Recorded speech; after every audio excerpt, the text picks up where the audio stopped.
नमस्कार, न्यूज 18 राजस्थान पर बहुत स्वागत आप सभी का। मैं हूं आपके साथ हेमंत कुमार और चलिए खबरों की शुरुआत करेंगे इस वक्त की सबसे बड़ी खबर के साथ। राजसमंद के नाथद्वारा से बड़ी खबर। नाथद्वारा में जमकर बारिश हुई है। बारिश में साइकिल के साथ एक युवक बह गया तो लोगों ने बहते हुए युवक को बचाया है। वहीं तेलीपुरा मार्ग बारिश के पानी की वजह से दरिया में तब्दील नजर आया। भारी बारिश के बाद चारों तरफ पानी ही पानी हो गया। ये नाथद्वारा की तस्वीरें हैं। तेज बारिश के बाद पानी का तेज बहाव सड़कों पर देखने को मिला और इसके बाद जो तस्वीर दिखाई दी, देखिए किस तरीके से एक युवक अपनी साइकिल के साथ बह गया, जिसे हालांकि आगे कुछ युवकों ने पकड़ करके बचा लिया, बाहर निकाला पानी से। बहरहाल लगातार भारी बारिश के बाद चारों तरफ पानी पानी हो गया। तेलीपुरा सड़क मार्ग दरिया में तब्दील नजर आया। भारी बारिश के बाद पानी का तेज बहाव सड़क पर देखने को मिला। तो वहीं कई निचले इलाकों में पानी भर गया है। लोगों को आवागमन में भारी परेशानी का सामना करना पड़ा। काफी देर तक तेज बारिश की वजह से राजसमंद के नाथद्वारा में यह हाल पैदा हो गया।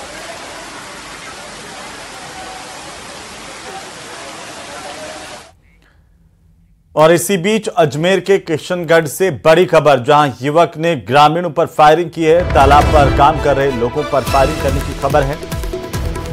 12 बोर की बंदूक से इस युवक ने लोगों पर फायरिंग की। फायरिंग में कई लोग घायलों ने की जानकारी सामने आ रही है। घायलों को अस्पताल में भर्ती करवाया गया। बहरहाल पुलिस जांच कर रही है। बांदर सिंजरी थाना पुलिस की तरफ से मौके पर पहुंचकर जांच शुरू की गई है। खंडाज गांव का यह पूरा मामला, जिसे लेकर के पूरे गांव में दहशत फैल गई है। एक बदमाश युवक ने लोगों पर अचानक से फायरिंग कर दी, जिससे कई लोग घायल हुए हैं। फायरिंग की वजह से इस वक्त की सबसे बड़ी खबर, बदमाश और अपराधी किस तरीके से बेखौफ नजर आ रहे हैं, वो तस्वीरें बयां कर रही हैं किशनगढ़ की। अजमेर के किशनगढ़ में एक युवक ने लोगों पर फायरिंग की है, जिससे कई लोग जख्मी हुए हैं।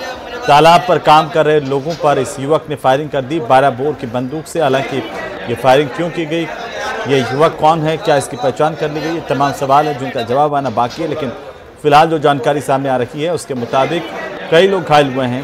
पुलिस मौके पर पहुंची और पुलिस ने जांच शुरू कर दी है।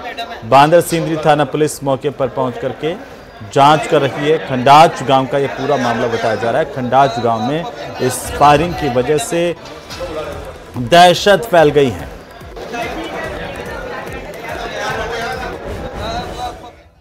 और इसी बीच अनूपगढ़ से बड़ी खबर, जहां पत्नी की हत्या मामले को लेकर के सबसे बड़ी अपडेट मिल रही है। आरोपी पति की इलाज के दौरान मौत हो गई। पत्नी की हत्या के बाद इसने आत्महत्या की कोशिश की थी।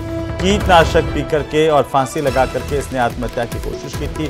गंभीर हालत में इसे अस्पताल ले जाया गया था और अस्पताल में इलाज के दौरान मौत हो गई।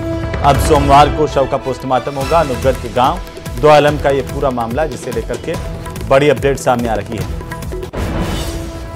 पत्नी की हत्या करने वाले हत्या के आरोपी पति ने आत्महत्या की कोशिश की और इसे बेहोशी की हालत में अस्पताल लाया गया था गंभीर हाल में, और इसका इलाज शुरू किया गया था, लेकिन इलाज के दौरान इसने दम तोड़ दिया।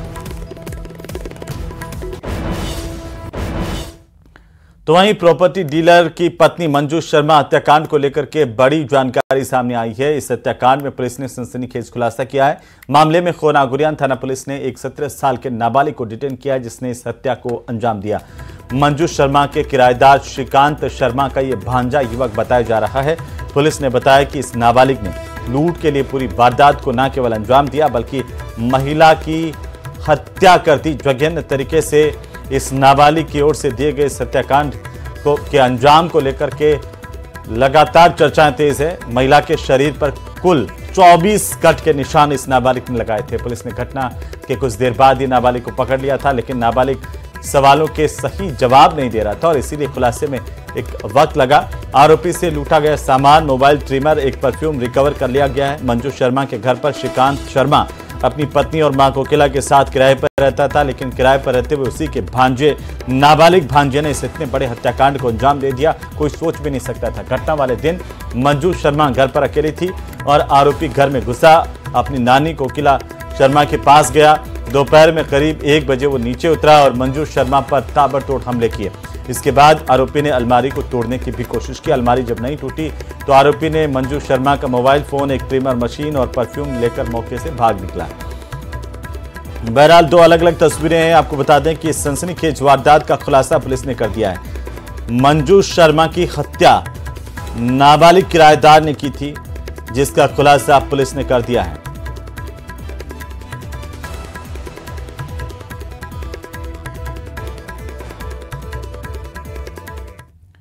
तो वहीं जयपुर पुलिस ने बदमाशों को सबक सिखाने के लिए पैदल उनका मार्च निकाला। बदमाश अजय नायक और मोहित का मौका तस्दीक के बाद पुलिस इन्हें पैदल थाने तक लेकर के पहुंची। आपको बता दें कि अजय नायक पर 10,000 और अजय नायक पर 10 और मोहित के खिलाफ 8 केस दर्ज हैं। दोनों ने 11 जुलाई को एक महिला के घर पर पहुंचकर हथियार दिखाकर मारपीट की थी। हिस्ट्री शीटर अजय और मोहित की दहशत के चलते कोई गवाही नहीं देता था। वहीं मौका तस्दीक के दौरान आरोपियों को शिवाजी नगर से थाने तक पुलिस पैदल लेकर के पहुंची।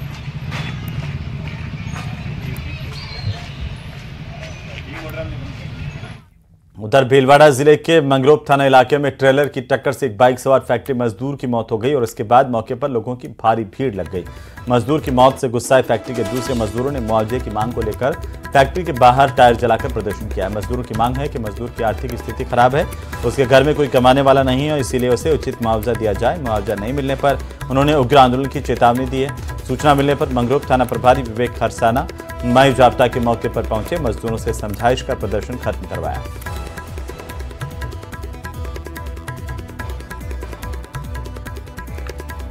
अलवर जिले के गोविंदगढ़ कस्बे में 2 पक्षों में आपस में मारपीट हुई है। इस मारपीट का वीडियो सोशल मीडिया पर वायरल हो रहा है। इस वीडियो में देखा जा सकता है कि कैसे दोनों पक्षों की महिलाएं एक दूसरे से मारपीट कर रही है।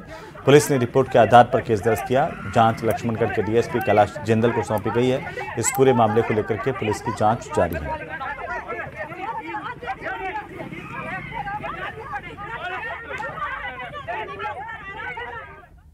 तो वहीं ऑर्गन ट्रांसप्लांट के लिए फर्जी एनओसी जारी करने के मामले को लेकर जयपुर पुलिस कमिश्नरेट की ओर से गठित एसआईटी ने कोर्ट में 12 आरोपियों के खिलाफ चार्जशीट पेश की है। रिपोर्ट देखिए।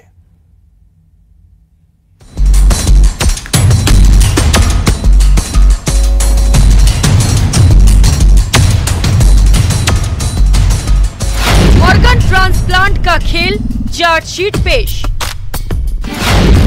ट्रांसप्लांट का गोरख धंधा, आरोपियों पर शिकंजा। ऑर्गन ट्रांसप्लांट का जाल, 13 गिरफ्तार। जिंदगी के खेल में कई डॉक्टरों का मेल। जयपुर से ढाका तक किडनी रैकेट के तार। फर्जी एनओसी देकर ऑर्गन ट्रांसप्लांट के मामले में एसआईटी ने अपनी जांच पूरी कर ली है, जिसके बाद एसआईटी ने करीब 4000 पन्नों की एक चार्जशीट कल कोर्ट में दाखिल की है, जिसमें 12 आरोपियों के नाम भी लिखे गए हैं। उसके अलावा 11 ऐसे आरोपी जो कि ऑर्गन ट्रांसप्लांट के मामले में आरोपी बताए गए हैं, उनके खिलाफ जांच को पेंडिंग रखा गया है। इस आरोप पत्र में फोर्टिस हॉस्पिटल के डॉक्टर जितेंद्र गोस्वामी और डॉक्टर संदीप गुप्ता सहित एसएमएस अस्पताल में ऑर्गन ट्रांसप्लांट विभाग के सहायक प्रशासनिक अधिकारी गौरव सिंह और फोर्टिस हॉस्पिटल के कोऑर्डिनेटर विनोद सिंह सहित गिरिराज शर्मा, सुमन जाना, सुखमय नंदी उर्फ गोपाल, भानु लववंशी उर्फ भानु प्रताप और बांग्लादेशी नागरिक नूरुल इस्लाम, मेहंदी हसन समीम, मोहम्मद हसनुल कोबीर, मोहम्मद आजाद हुसैन के नाम शामिल हैं। एसआईटी ने 12 आरोपियों के खिलाफ चार्जशीट पेश कर दी है। केस के अनुसंधान में एसआईटी ने मानव अंग प्रत्यारोपण एक्ट के तहत आरोप प्रमाणित माने हैं। वहीं एसआईटी ने मुकदमे में नामजद फरार आरोपी मुर्तजा अंसारी, आकाश प्रशांत यादव, सुलेमान खान, राजकमल, मेहंदी हसन, ललित और फोर्टिस अस्पताल के डॉक्टर राजेश और ज्योति बंसल, कुशाग्र गोयल, रीनू विज, माला एरन सहित अन्य डॉक्टर्स और कर्मचारियों के खिलाफ जांच को लंबित रखने की बात कही है। अप्रैल माह में एसीबी ने एक रिवर्स ट्रैप करते हुए इस खेल का उजागर किया था, जिसके बाद जयपुर कमिश्नरेट के जवाहर सर्किल थाने में 2 मुकदमे दर्ज किए गए, जिसमें एसआईटी की ओर से 12 आरोपियों को गिरफ्तार किया गया और वहीं 11 आरोपी ऐसे जिनको अभी तक फरार माना गया है। आपको बता दें कि एसीबी ने 1 अप्रैल को ऑर्गन ट्रांसप्लांट के लिए एनओसी जारी करने के फर्जीवाड़े रिश्वत के खेल को उजागर करते हुए गौरव सिंह, विनोद सिंह और अनिल जोशी को 70,000 रुपए की रिश्वत लेते ट्रैप किया था। वहीं हरियाणा में भी ऐसा ही गैंग पकड़ा गया, जो कि जयपुर में निजी अस्पतालों के डॉक्टर और कर्मचारियों से मिलकर ऑर्गन ट्रांसप्लांट में काला कारोबार कर रहा था।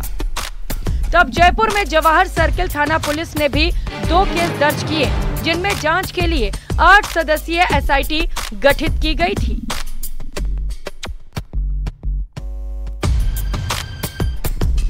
फर्जी एनओसी से ऑर्गन ट्रांसप्लांट के मामले में अब तक 13 आरोपियों को जयपुर में एसआईटी गिरफ्तार कर चुकी है। इनमें फर्जी एनओसी बनाने वाले, रिसीवर और डोनर को लाने वाले दलाल भी शामिल हैं। गिरफ्तार आरोपियों में एसएमएस अस्पताल का सहायक प्रशासनिक अधिकारी गौरव सिंह, फोर्टिस अस्पताल का विनोद सिंह, गिरिराज शर्मा, भानु लववंशी, ईएचसीसी अस्पताल का अनिल जोशी, बांग्लादेशी नागरिक नूरुल इस्लाम, मेहदी हसन शमीम, मोहम्मद एहसानुल, मोहम्मद आजाद हुसैन, सुमन जाना और सुखमय नंदी शामिल हैं। इसके अलावा डॉक्टर संदीप गुप्ता और डॉक्टर जितेंद्र गोस्वामी भी शामिल हैं। जयपुर से विष्णु शर्मा की रिपोर्ट।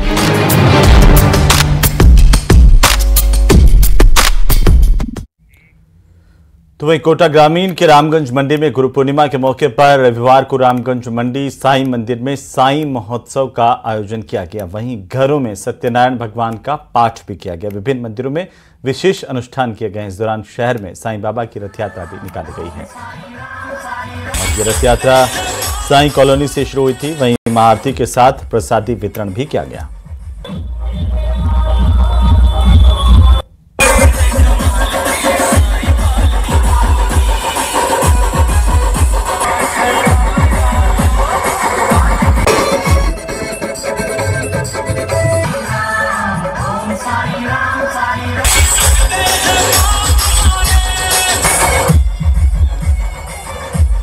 तो देश भर के साथ ही प्रदेश में भी गुरु पूर्णिमा हर्षोल्लास के साथ मनाई गई। गुरु पूर्णिमा से जुड़ी अलग अलग तस्वीरें आपकी टीवी स्क्रीन पर हैं और उदयपुर, प्रतापगढ़, बूंदी, धौलपुर, बांसवाड़ा की 5 अलग अलग तस्वीरें, जहां पर तमाम जगह पर धूमधाम के साथ गुरु पूर्णिमा मनाया गया। इस दौरान मंदिरों, मठों, अखाड़ों में दिन भर श्रद्धालुओं की भारी भीड़ रही। इस मौके पर मंदिर और आश्रमों में भक्त गुरुजनों का आशीर्वाद देते हुए और देखे गए। प्रतापगढ़ की बीच की तस्वीरें, उदयपुर, धौलपुर, बूंदी, बांसवाड़ा की तस्वीरें। इसके अलावा सीकर, नागौर, झुंझुनू से भी तमाम इसी तरह की खबरें मिल रही है, जहां पर गुरु पूर्णिमा का पर्व हर्षोल्लास के साथ मनाया गया।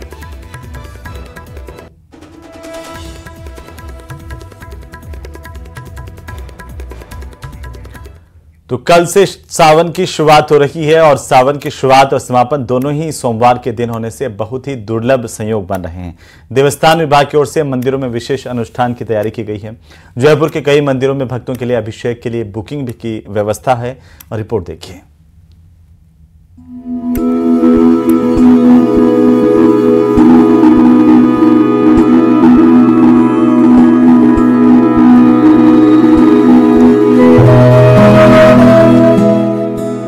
भोले की भक्ति की आराधना का प्रिय मास श्रावण की शुरुआत 22 जुलाई सोमवार से होगी।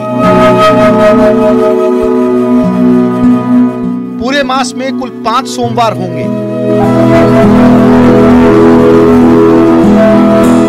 पहले सोमवार को शहर के प्रमुख तारकेश्वर महादेव, झारखंड महादेव, जंगलेश्वर, चमत्कारेश्वर, सदाशिव ज्योतिर्लिंग सहित अन्य शिवालयों में जलाभिषेक, रुद्राभिषेक, सहस्र घट के अनुष्ठान होंगे।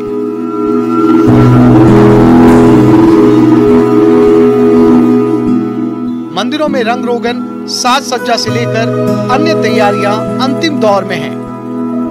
सुबह 4 बजे से लाइन के जरिए भक्त जलाभिषेक करेंगे। इस मौके पर भक्तों को बिल्व पत्र और राम सागर की विशेष व्यवस्था की गई है।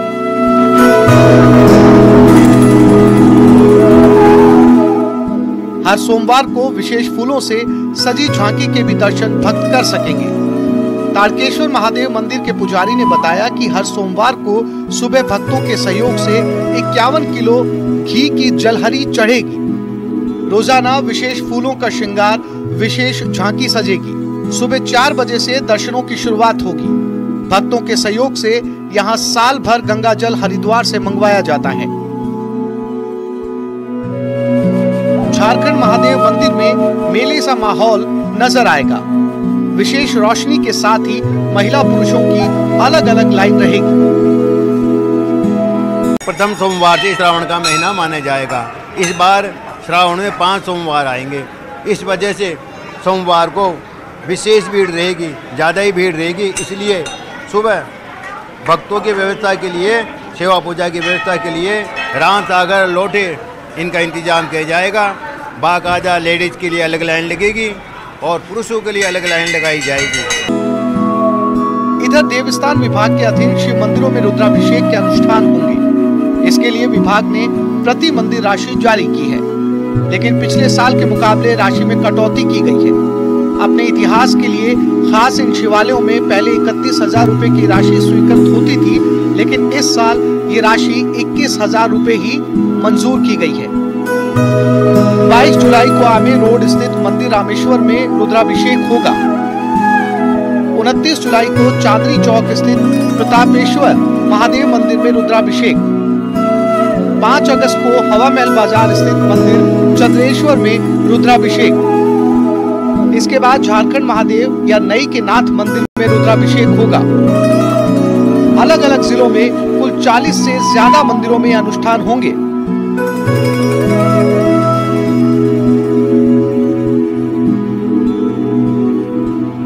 ज्योतिषाचार्य बंसीलाल शास्त्री ने बताया कि 22 जुलाई से शुरू होने वाला सावन मास इस बार बेहद खास होगा। सावन का महीना पूरे 29 दिनों का होगा। इसके अलावा इस बार सावन पर बहुत ही दुर्लभ संयोग बना है। दरअसल इस बार सावन महीने की शुरुआत पहले सोमवार से हो रही है और समापन भी सावन के सोमवार से होगा। इस बार सावन के प्रथम दिन में सोमवार पड़ रहा है, जो सोमवार शिव जी को अति प्रिय होता है। और प्रथम दिन में जो श्रावण का प्रारंभ होगा, उस दिन प्रीति योग, आयुष्मान योग और सर्वार्थ सिद्धि योग बन रहे हैं, जो कि बड़े दुर्लभ होते हैं। और इस सावन में 5 सोमवार भी पड़ेंगे, जो भी आपकी मनोकामनाओं को पूर्ण करने वाले रहेंगे। हिंदू धर्म की शास्त्रों में ऐसी मान्यता है कि ऐसे योगों में की गई पूजा कई गुना फलदायक होती है। सावन के महीने में ग्रहों, नक्षत्रों और योगों का कई तरह का शुभ संयोग भी रहेगा। पहले सोमवार पर प्रीति, आयुष्मान और सर्वार्थ सिद्धि योग का शुभ संयोग बनेगा। सावन माह में ग्रहों के संयोग से शुक्रादित्य, बुधादित्य, नवपंचम, गजकेसरी, कुबेर और शश जैसे राजयोगों का निर्माण होगा। इससे आगामी समय में अच्छी बरसात के साथ ही महंगाई में कमी होगी। मेष, सिंह, मकर, धनु सहित अन्य राशि के जातकों को विशेष परिणाम मिलेंगे।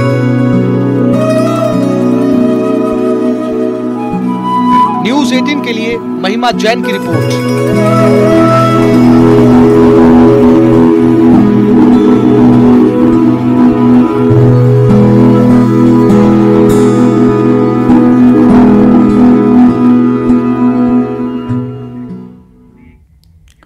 और इसी बीच बड़ी खबर, कल केकड़ी के दौरे पर मुख्यमंत्री भुजनलाल शर्मा होंगे, जहां पर विधायक शत्रुघ्न गौतम के जन्मदिन कार्यक्रम में भी शामिल होने का कार्यक्रम है। 650 करोड़ का बजट देने पर केकड़ी विधायक मुख्यमंत्री का जोरदार स्वागत करेंगे। अजमेर प्रदेश के मुख्यमंत्री भुजनलाल शर्मा सोमवार को केकड़ी के दौरे पर रहेंगे। उनका केकड़ी का प्रस्तावित दौरा, जहां पर केकड़ी में विधायक शत्रुघ्न गौतम के जन्मदिन कार्यक्रम में भी शिरकत करेंगे मुख्यमंत्री। और इस दौरान विधायक का 4 लेन सड़क का प्रण पूरा होने पर सीएम उन्हें पदवेश पहनाएंगे। देवली नसीराबाद रोड 4 लेन बनाने तक चप्पल नहीं पहनने का प्रण लिया था शत्रुघ्न गौतम ने।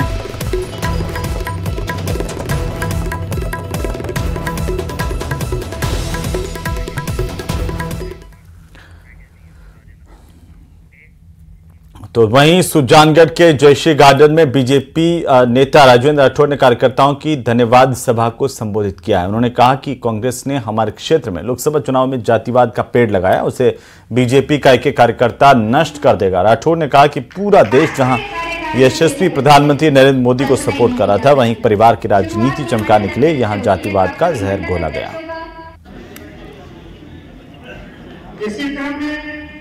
निश्चित तौर पर भारतीय जनता पार्टी किसी एक वर्ग के साथ, किसी एक जाति के साथ नहीं है। इसीलिए तो ध्येय वाक्य है सबका साथ, सबका विकास और सबका विश्वास। इसी विश्वास को जीतने के लिए इस जिले में, शेखावाटी में कतिपय कुछ लोग जो वातावरण बिगाड़ने की कोशिश कर रहे हैं, वोट की फसल काटने के लिए जाति का आधार लेते हैं, उन सारी बातों को बेबुनियाद करके समरसता की राजनीति आगे। तो वहीं जातिवाद के जहर को नष्ट करने की कार्यकर्ताओं से अपील की। राजेंद्र राठौड़ ने लोकसभा चुनाव में लगातार चर्चाओं में रहे और इसके बाद क्षेत्र में लगातार सक्रिय नजर आ रहे हैं। अब राजेंद्र राठौड़, उन्होंने कहा कि जातिवाद का जहर पूरी तरह से एक विपक्षी पार्टी की तरफ से फैलाया गया, उससे कार्यकर्ता नष्ट कर देंगे। और इसी बीच उदयपुर से बड़ी खबर मिल रही है, जहां दूषित जल का कहर लगातार लोगों पर जारी है। दूषित पानी पीने से एक और मौत का आंकड़ा सामने आ रहा है। आज भी 17 लोग बीमार हुए हैं। मेडिकल टीम के साथ सीएमएचओ गांव में आज मौजूद रहे। लोगों को उल्टी, दस्त और पेट दर्द की शिकायत हुई। दरअसल पोपल्टी गांव का पूरा मामला जिसे लेकर के बड़ी अपडेट है। एक और व्यक्ति ने दम तोड़ दिया दूषित पानी के कहर के चलते। तो लगातार हालांकि डॉक्टरों की टीम गांव में मौजूद है और बीमार होने वाले ग्रामीणों की जांच भी की जा रही है। उपचार के भी निर्देश दिए गए हैं। टीम की तरफ से सर्वे किया जा रहा है। घरों में पानी को लेकर के होने वाले दुष्प्रभावों पर भी जानकारी जुटाई जा रही है। इसी बीच आपको बता दें कि आज भी 17 लोग बीमार हुए हैं दूषित पानी की वजह से।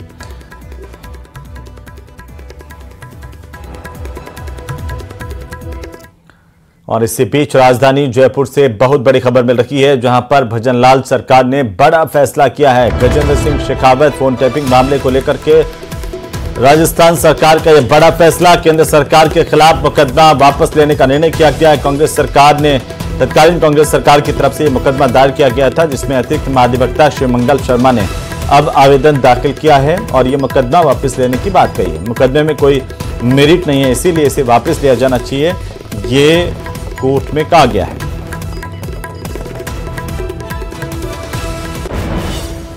तो वहीं देश के सबसे बड़े न्यूज नेटवर्क न्यूज 18 नेटवर्क ने प्रोजेक्ट 1 ट्री की शुरुआत की। इसका मकसद क्लाइमेट चेंज के खिलाफ हर भारतीय को एक पेड़ लगाने के लिए प्रेरित करना है। नोएडा के सेक्टर 98 में न्यूज 18 नेटवर्क ने बड़े पैमाने पर आज पौधारोपण किया। रिपोर्ट देखिए।